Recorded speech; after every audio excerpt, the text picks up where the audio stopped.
కలియుగ దైవం వెంకటేశ్వర స్వామి కొలువై ఉన్న తిరుమల క్షేత్రం నిత్యం భక్తుల కోలాహలంతో కలకలలాడుతుంటుంది. భక్తులు తమ మొక్కుబడులను కానుకలను హుండీ రూపంలో సమర్పించుకోవడం ఆనవాయితీ. అయితే ఈ మధ్య కాలంలో తిరుమల తిరుపతి దేవస్థానంకి శ్రీవారి హుండీ ఆదాయం ఓ సవాల్ను విసురుతోంది.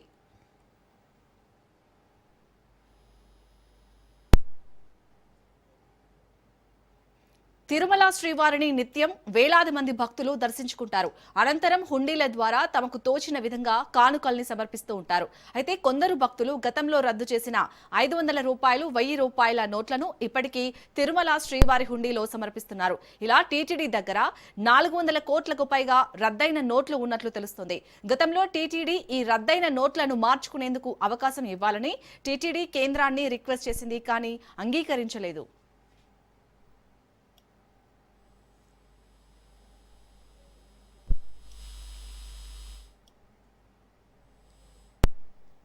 2016లో కేంద్ర ప్రభుత్వం దేశవ్యాప్తంగా 500, 1000 రూపాయల నోట్లను రద్దు చేసింది.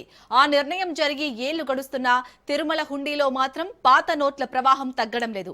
తాజా సమాచారం ప్రకారం టీటీడీ వద్ద ప్రస్తుతం సుమారు 400 కోట్లకు పైగా విలువైన రద్దయిన పాత 500, అలాగే 1000 రూపాయల నోట్లు నిల్వ ఉన్నాయి.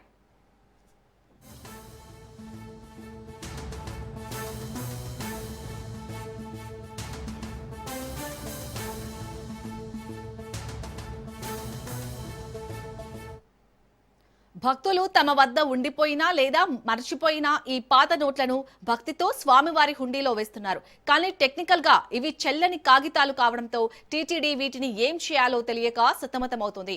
ఈ నోట్లను మార్పిడి చేసుకునేందుకు కేంద్ర ప్రభుత్వం కానీ ఇటు ఆర్బీఐ కానీ ఇప్పటి వరకు అనుమతిని నిరాకరించాయి. దీనివల్ల టీటీడీకి 100 కోట్ల రూపాయల మేర ఆర్థిక నష్టం వాటిల్లుతుంది.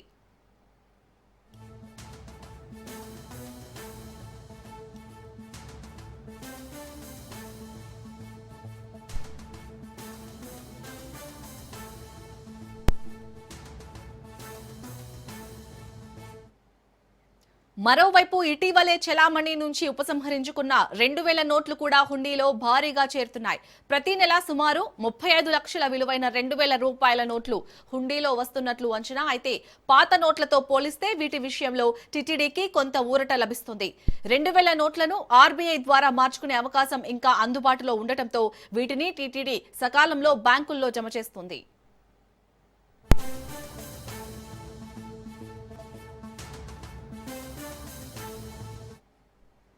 భక్తులు సమర్పించే ప్రతి రూపాయి స్వామివారి సేవలకు, అన్నదానానికి, ధార్మిక కార్యక్రమాలకు ఉపయోగపడాలి.